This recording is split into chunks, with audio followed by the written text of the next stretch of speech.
என் பேர் வந்து வேல்முருகன். இது வந்து திருப்பூர் மாவட்டம் அவினாசி தாலுக்கா வெள்ளியம்பாளையம். ஆடு நாங்கள் வந்து ரொம்ப வருஷமாக பண்ணிகிட்ருக்கோம். 10 இயர்ஸுக்கு மேலேயே பண்ணிகிட்ருக்கோம். அது மாட்டு பண்ணை இருக்குது, ஆட்டு பண்ணை இருக்குது. ஆட்டில் வந்து உங்களுக்கு செம்மறி ஆட்டில் மயிலம்பாடி, மேச்சேரி அண்டு எட்டயபுரம் பொட்டுக்கடாயி, நெல்லூர் சுடிப்பி எல்லா ரகமும் இருக்குது. அதே மாதிரி வெள்ளாட்டில் வந்து கொடியாடு இருக்குது, நம்ம நாட்டாடு இருக்குது, கருப்பாடு எல்லாமே இருக்குது. அது நாங்கள் சின்ன வயசுலேருந்தே வச்சுருக்கோம்.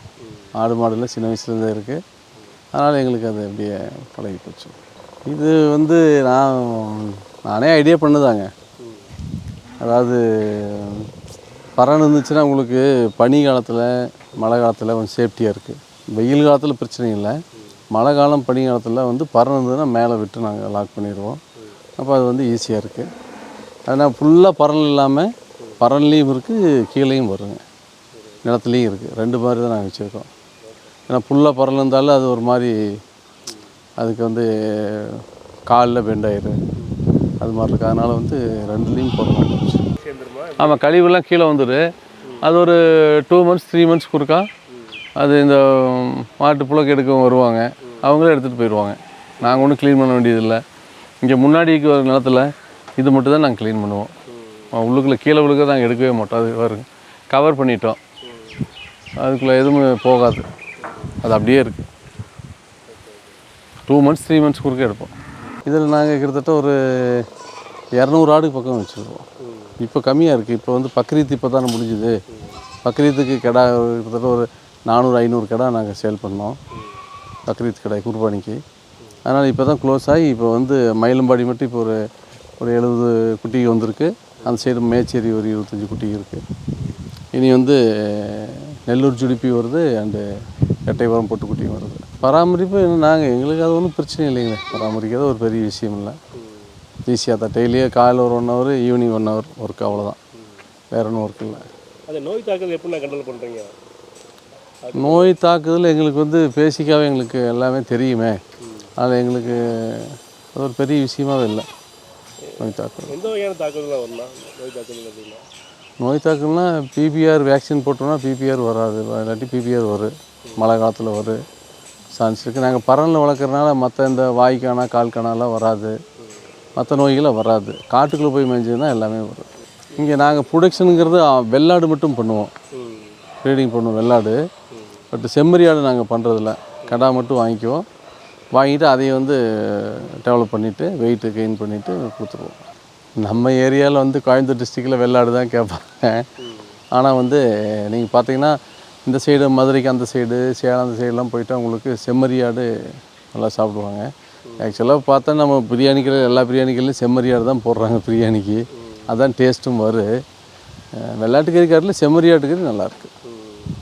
அது பார்த்தீங்கன்னா அந்த ஆடு தண்ணி குடிக்க ஒரு செட்டப் பண்ணியிருக்கீங்க, அது எப்படி அது நீங்கள் ஐடியா பண்ணுவீங்களா? அது வந்து ஒன்றும் இல்லைங்க, அது வந்து இதாங்க, நம்ம எப்படி கோழிக்கு எப்படி தண்ணி வைக்கிறதுக்கு சென்சார் டைப்பில் வைக்கிறோம், அது மாதிரி இது ஆடு வந்து அது தண்ணி குடிக்க போய் மூக்கில் டச் பண்ணிச்சுன்னா தண்ணி வருங்க.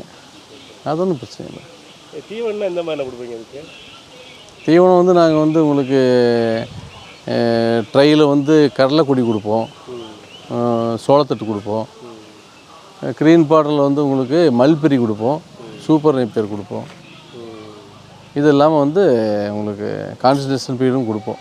இந்த பருப்பு வகையெல்லாம் சேர்ந்தது எல்லாம் மிக்சிங் பண்ணி கொடுப்போம். இப்போ ஒரு 50 ஆடு இருக்குது அப்படின்னா தீவனம் எவ்வளோ ஒரு மாதத்துக்கு? 50 ஆடுங்கும்போது உங்களுக்கு எப்படியும் ஒரு தீவன செலவு ஒரு 25,000 வந்துடுங்க. 25,000 to 30,000 வந்துடும். இல்லை, நல்லா பண்ணலாம், ஒன்றும் பிரச்சனை இல்லை.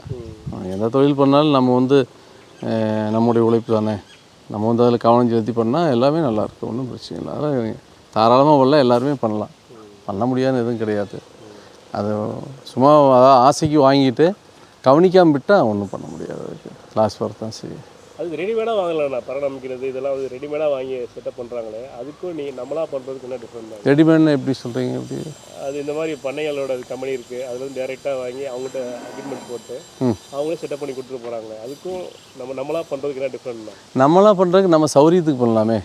ரெடிமேடானா அவங்க ஒரு நாம்ஸ் வச்சுருப்பாங்க, அதே மாதிரி தான் செய்யணும், அதே மாதிரி தான் வளர்த்தணும். இதுதான் நம்ம சௌரி. இதெல்லாம் பார்த்தீங்கன்னா நீங்கள் நான் செலவு கொஞ்சம் கம்மியாக பண்ணுறதுக்கு நாங்கள் வந்து ஒரு எங்கிட்டே வந்து பைப்பெலாம் இருந்துச்சு, இந்த மூங்கல்லாம் இருந்துச்சு, அதே மாதிரி மேலே செட்டு போடுறதுக்குலாம் எங்கிட்டே மூங்கல்லாம் இருந்துச்சு. அதெல்லாம் வச்சு நாங்கள் போட்டோம். நீங்கள் அவங்க வச்சு அவங்க நிறைய இது மாதிரி டபுள் மடங்கு காஸ்ட் வரும். இப்போ செம்பரி ஆட்டுக்குட்டி எந்த ஸ்டேஜில் எடுப்பீங்க நீங்கள் எடுக்கிறது? நான் எடுக்கிறது வந்து லைவ் வெயிட் வந்துங்க 20 கிலோவுக்கு மேலே தான் எடுப்பேன். மற்றவங்களும் எடுக்கிறாங்க 13 கிலோ 15 கிலோவில் எடுக்கிறாங்க. அது வந்து அவ்வளோ சரியாக வராதுங்க.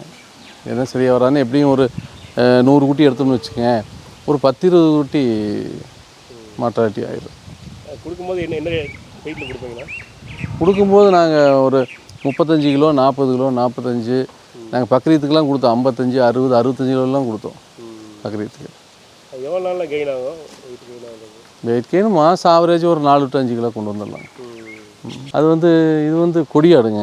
நம்ம இந்த சைடு தான் இருக்குங்க, தூத்துக்குடி அந்த பக்கம் சிவகாசி விருதுநகர் திருநெல்வேலி அந்த சைடு தான் இந்த ஆடு இருக்குது. நம்மமாரி இந்த ஆடு அதிகம் கிடையாது. நான் இந்த ஆடு அங்கேருந்து வாங்கிட்டு வந்து கெடாங்க கொண்டு வந்து நான் இங்கே ப்ரீடிங் பண்ணி வச்சுருக்கேன். ஏன்னா அந்த ஆடு டைரெக்டாக இங்கே வந்து இந்த கிளைமேட்டுக்கு அடாப்ட் ஆக மாட்டேதுன்ட்டு 2-3 டைம் நாங்கள் வாங்கி பார்த்த ஃபெயிலியரு. அதனால் இப்போ என்ன பண்ணியிருக்கேன், இந்த குட்டிகளுக்கு பார்த்தீங்களா இருக்க குட்டிகளாக வந்து இந்த ஆட்டில் ஃபஸ்ட்டே கொண்டு வந்துட்டோம். பெரிய கிடா அது இது வந்து கிடா வந்து சேர்ந்து ஒரு 150 கிலோ வெயிட் உள்ள கிடாய். அந்த கிடா கொண்டு வந்து அது கூட மேட்டிங் பண்ணிவிட்டு இப்போது குட்டி எடுத்துருக்கோம். இதை நாங்கள் சேல்ஸ் கொடுக்குறதில்ல, நாங்கள் ப்ரீடிங்காக வச்சுருக்கிறது. இப்போ இதெல்லாம் பாருங்கள் ஒரு 3 months குட்டி தான். இப்போ நம்ம நாட்டு ஆடு இங்கே நம்ம ஏரியா ஆடுன்னா இப்படி இருக்காது. அந்த பக்கம் நான் வச்சுருக்கேன். இப்போ இந்த சைஸ்க்கு வராது. இதெல்லாம் நீங்கள் நெக்ஸ்ட் இயர் இது வந்து பார்த்தீங்கன்னா எப்படி மினிமம் ஒரு 50 கிலோ குறையாது, அந்த சைஸில் வந்துடும். அடுத்து இன்னொரு வருஷம் வச்சு 100 கிலோவை தாண்டிடும். எப்போனாலும் கூப்பிடலாம், எப்போனாலும் கூப்பிட்டாலும் எங்கிட்ட ஆடு இருக்குது. உங்களுக்கு ஏதாவது ஆடு வளர்த்துறதுக்கு வேணாலும் இருக்குது, இல்லை நீங்கள் ஏதாவது விசேஷங்களுக்கு ஏதாவது விருந்துகளுக்கு எல்லாமே இப்போ இவங்களே எடுக்கிறாங்களே, பாய்களாம் வந்து எடுத்துகிட்டு போகிறாங்க. அவங்க வீட்டில் ஏதாவது விசேஷம் 2 ஆடு 4 ஆடு 10 ஆடு எடுத்துகிட்டு போகிறாங்க. இதுக்கு இப்போ ஒரு 50 ஆடு வச்ச அப்படின்னா வேலையாளுக்கு எவ்வளோ தேவைப்படும்? 50 ஆட்டுக்கெல்லாம் வேலையாள் தேவைப்படாதுங்க. இப்போ நீங்கள் வேலையாள் எப்படி சமாளிக்கிறீங்க? வேலையாள் இப்போ இதுக்கு வந்து எங்கிட்ட வந்து 250-300 ஆடு இருக்குங்க. அதனால் ஒரு ஆள் போட்டிருக்கேன், ஒரு ஆள் இருக்குது. இதுவே நீங்கள் வந்து 50-100 ஆடு இருக்கும்போது நாங்கள் வேலையாலே கிடையாது, நானே பார்த்துட்டேன். ஏன்னா காலையில் ஒரு 1/2 hour சாயங்காலம் ஒரு 1/2 hour வேலை, அவ்வளோதான். 250 ஆட்டுக்கு தான் ஒரு ஆள் தேவைப்படும். 100 ஆட்டுக்கு மேலே போயிட்டால் ஒரு ஆள் போட வேண்டியது உடனே நம்மளே பார்க்குறோன்னா பார்த்துக்கலாம். நமக்கு டைம் இல்லைன்னா ஒரு ஆள் போட்டு பண்ணலாம். அங்கே எல்லாமே ஒரு ஆறு வந்து ஆசை தான் செய்யலாம்ட்டு, ஈஸியாக இருக்குது அப்படின்னு சொல்லி போட்டு செய்கிறாங்க. ஆனால் அதை வந்து ஆசையில் செஞ்சுடுவாங்க. ஆனால் அதை வந்து கண்டினியூவாக அதை வந்து அவங்களால கொண்டு போக முடியாது. அவங்களுக்கு வேறு ஏதாவது ஒர்க் இருக்கலாம், இதை வந்து சைடாக யாரும் ஆள் வச்சு பார்ப்பாங்க. அதை ஆள் வச்சு பார்க்குறதெல்லாம் நம்ம முன்னாடி இல்லாமல் ஆள் என்ன தான் ஆள் வச்சு பார்த்தாலும் சரி வராது. நம்ம சொல்கிறது தான் அவங்க செய்ய போகிறாங்க. அப்படியே இருந்தாலும் அவங்க மெஷின் மாதிரி அந்த டெய்லி வந்து ஒர்க் பண்ணிட்டு போயிடுவாங்க. ஏதாவது ஒரு ஆடு வந்து சரியில்லாமல் இருந்தாலும் அது பார்க்க தெரியாது அவங்களுக்கு. நம்ம வந்து பார்த்தா நமக்கு தெரியும், உடனே ட்ரீட்மெண்ட் பண்ணுவோம், உடனே ரெடி பண்ணிடுவோம்.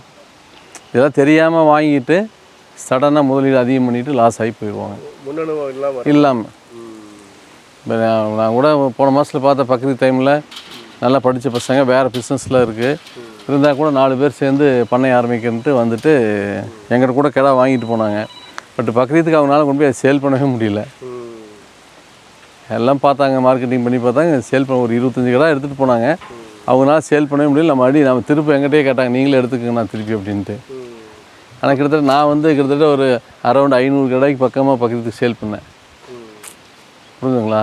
அப்போ அவங்களால ஒரு 25 கிடா எங்கிட்ட எடுத்துகிட்டு போய் சேல் பண்ண முடியல. அதனால் மார்க்கெட்டிங் மெயின். மார்க்கெட்டிங் இல்லாமல் எந்த பிஸ்னஸுமே, விவசாயி வந்து எல்லாம் விளைவிப்பான் எல்லாம் பண்ணுவான், ஆனால் மார்க்கெட்டிங் பண்ண முடியாமல் அவனுக்கு லாஸ் ஆகுது. இடையில இருக்கிற இடைத்தரகர்கள் தான் லாபம் எடுத்துகிட்டு போயிடுவாங்க. அது மாதிரி நாம் இப்போ இதை கொடுத்தோம்னா அவங்களுக்கு இடையில வர புரோக்கர் தான் மீடியேட்டருக்கு எடுத்துகிட்டு போயிடுவாங்க லாபத்தை. அதனால் நம்மளே இது பண்ணுறோன்னா நம்மளே மார்க்கெட்டிங் பண்ணோம். இதில் வந்து 62 குட்டி இருக்குது, கடா குட்டிங்க. அதில் பார்த்தீங்கன்னா இந்த ஒரு குட்டி மட்டும் நான் காலையிலையும் வாட்ச் பண்ணேன், இப்பவும் வாட்ச் பண்ணேன். இது எதுவுமே ஒரு தீவனமே எடுக்கலை, தண்ணியும் குடிக்கல, தீவனமும் சாப்பிடல. இப்போ அந்த குட்டியை வெளியே எடுத்துட்டேன். இனி அதை செக் பண்ணி என்ன ப்ராப்ளம்னு செக் பண்ணிவிட்டு, ஃபீவர் இருக்கா இல்லை ஏதாவது வயிற்றில் பிரச்சனை எல்லாம் செக் பண்ணிவிட்டு அதை ட்ரீட்மெண்ட் பண்ணி தான் உள்ளே விடணும். அது நம்ம பராமரிப்பில் அது பார்ட்டே இருக்குன்னு வச்சுக்கோங்களேன். அது நீங்கள் ஒரு 2 days 3 days எதுவும் கவனிக்காமல் விட்டுட்டிங்கன்னா அந்த குட்டிக்கு என்ன இருக்குது நம்ம கவனிக்காமல் விட்டோம்னா அது அப்புறம் அவ்வளோதான், லாஸ் ஆயிடுது. இப்படி தான் நிறைய பேர் வேஸ்ட்டாக பண்ணிடுறது. உங்களுக்கு அனுபவங்கிறது இதுதான். நமக்கு நம்ம குழந்தைங்க எப்படி சாப்பிடுது உங்களுக்கு அது மாதிரி தான், சாப்பிட்டுச்சே இல்லையான்னு பார்த்துட்டே இருக்கணும். நல்லா சாப்பிட்டு நல்லா தூங்கினா எந்த பிரச்சனையும் இல்லை.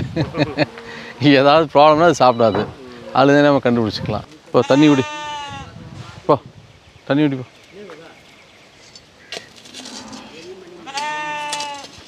இல்லை நாங்கள் வாஷ் பண்ணாமல் இருக்கோம், 2 நாள் தான் ஆச்சு, வாஷ் பண்ண மாட்டோம். கிளைமேட் அடாப்ட் ஆகிறதுக்காக ஒரு 2-3 நாள் ஆச்சுன்னு வச்சுக்கோங்க. வாஷிங்க்கு பண்ணுவோம், நீட்டாக சோப் போட்டு வாஷ் பண்ணால் அப்படி எப்படி இருக்குது தெரியுங்களா, ப்யூர் ஒயிட்டாக இருக்குது. அதுக்கப்புறம் அழுக்கு இருக்குது. அங்கே தஞ்சாவூர் பக்கம் வயல்வெளி இருக்குதுங்களே, அதுக்குள்ளே மேய்ஞ்சது இதெல்லாம்.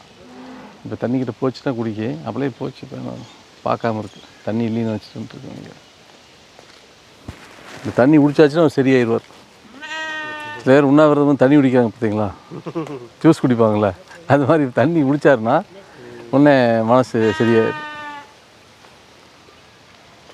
கொஞ்சம் நேரம் கழிச்சு அவங்க கூட விட்டால் ஒட்டிடுவார், அவ்வளோதான்.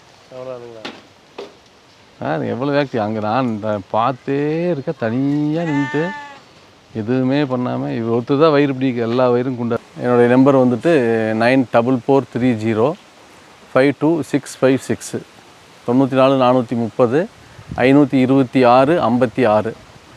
நீங்கள் எது வேணால் எனக்கு காண்டாக்ட் பண்ணலாம். யாராவது புதுசாக ஆரம்பிக்கிறாலும் நீங்கள் காண்டாக்ட் பண்ணலாம். ஏதாவது ஆடு ஏதாவது தேவைப்பட்டதுனாலும் சொல்லுங்கள், நான் எடுத்து கொடுப்பேன். இல்லை ஏதாவது யாராவது ஹோட்டலுக்கு விசேஷங்களுக்கு ஆடு வேணுனாலும் சொல்லுங்கள், நான் கொடுப்பேன். எத்தனை ஆடு வேணாலும் எடுத்துக்கலாம். புதுசாக ஆரம்பிகளுக்கும் நீங்கள் அட்வைஸ் பண்ணி கொடுக்கலாம். அதே மாதிரி நீங்கள் எவ்வளோ ஆடு வேணாலும் எடுத்து கொடுக்கலாம். 100 ஆடு வேணுனாலும் 200 ஆடு வேணாலும் எடுத்துடுவேன், அது ஒன்றும் பிரச்சனை கிடையாது.